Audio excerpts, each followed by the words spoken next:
I took the job at Yellowstone National Park in the summer of 1994. I was 24 years old, hungry for adventure, and starving for a life untainted by the world's cacophony. A job as a fire lookout in a remote, desolate part of the park was the perfect refuge. I was placed in Tower 16, out miles in the wilderness, miles from society. No roads, no travelers, just me, the land, and the heavens. It was ideal at first. The quietness, the feeling of loneliness. It was as if I had stepped into a world beyond time. But I found something that I hadn't anticipated. I wasn't the only one. Something was out there, observing, waiting. I kept myself occupied for the first few days, waking at dawn, monitoring my radio, hiking through the dense forests, and writing in my journal. It was a peaceful, almost idyllic existence. And then, on the 6th night, I saw the light. It started as a faint glimmer in the distance, far below the tower. I thought it was a campfire, but the glow was not quite right. Pulsed like a heartbeat, erratic. It was not like any light I had ever seen. I grabbed my binoculars and focused in on the glow. It wasn't a campfire. It was held by a person. My stomach tightened. Who would be down there that far out in the wilderness?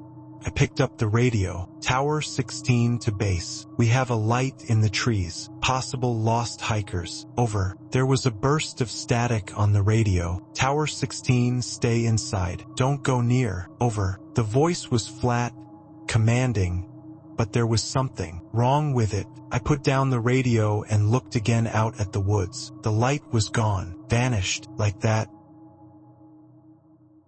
The next night, sitting and drinking coffee, I saw movement again. Shapes standing at the foot of the tower in a clearing down below. There were at least a dozen of them, wearing dark, tattered robes, their faces shrouded behind skull masks. They were arranged in a precise circle, swaying back and forth, no sound uttered, just waiting. I was frozen solid. My heart skipped a beat. What were they doing out here in the middle of nowhere? I grabbed the binoculars, and one of them looked up. I froze. It had seen me. I yanked the binoculars back so hard I was sure I'd dropped them. I held my breath in my throat. They knew I was sneaking a peek. I grabbed the radio, my hands shaking. Tower 16 to base. I have a situation here. There are people at the base of my tower.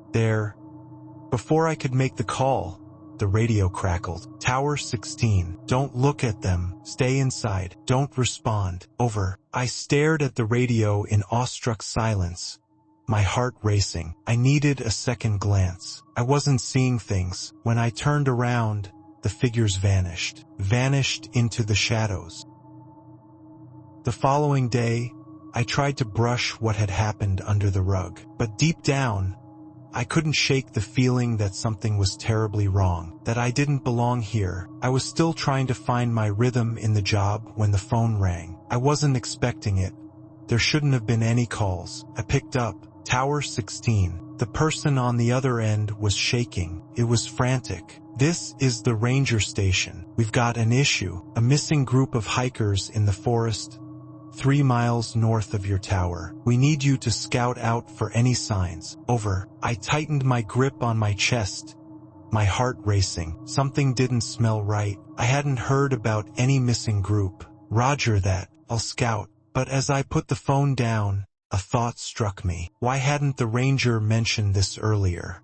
It was as if they were rushing the call, like they wanted me to look at something. I put on my coat, grabbed my flashlight, and headed out to the woods, taking the route they showed me the hikers had taken. Part of me did want to go and see for myself, but something was nagging in the back of my head. Why was the ranger not telling me more?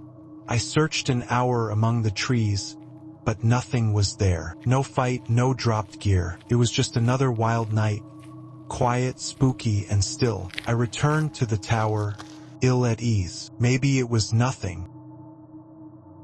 But when I returned to the tower, I stopped. The door was ajar. I always kept it locked, but now it had been torn open. The lock was destroyed. I went in there, my flashlight cutting through the darkness. The room had been trashed. My bed had been overturned, drawers pulled out, and papers were strewn all over on the floor. It looked like someone had been searching for something. A sweat broke out on my forehead. I looked around the room frantically, wondering if something was wrong. But it wasn't the chaos, it was the mood. The air was off. Something had altered in the air. I looked at the radio, still nothing but static. Same message.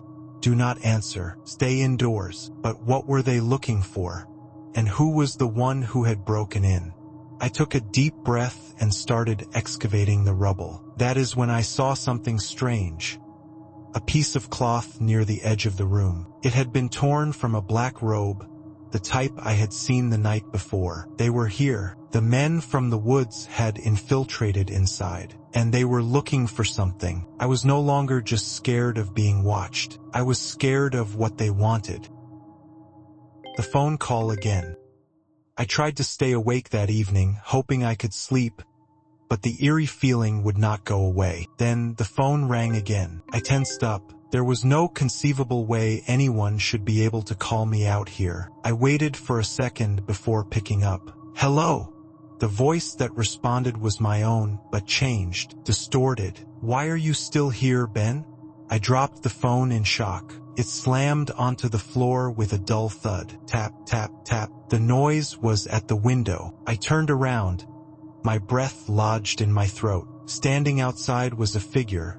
One of the same hooded figures I'd encountered before. The skull mask. The same twisted, grotesque smile appeared through the openings in the mask. My skin went cold. I didn't budge. The figure raised its arm, slowly, and pointed directly at me. I backed away, but before I could do anything further, the radio turned on.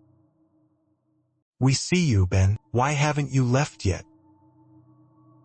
And the longer the days passed, the more unbearable the tension became. I couldn't shake the feeling that something was closing in. The loneliness, the interrupted telephone calls, the masked people, it was all too much. I was no longer a fire lookout. I was a captive of the wilderness, a captive of something old and sinister that did not wish me to be there. And no matter how much I wished to deny it, the whispers on the wind and the glow in the trees told me so.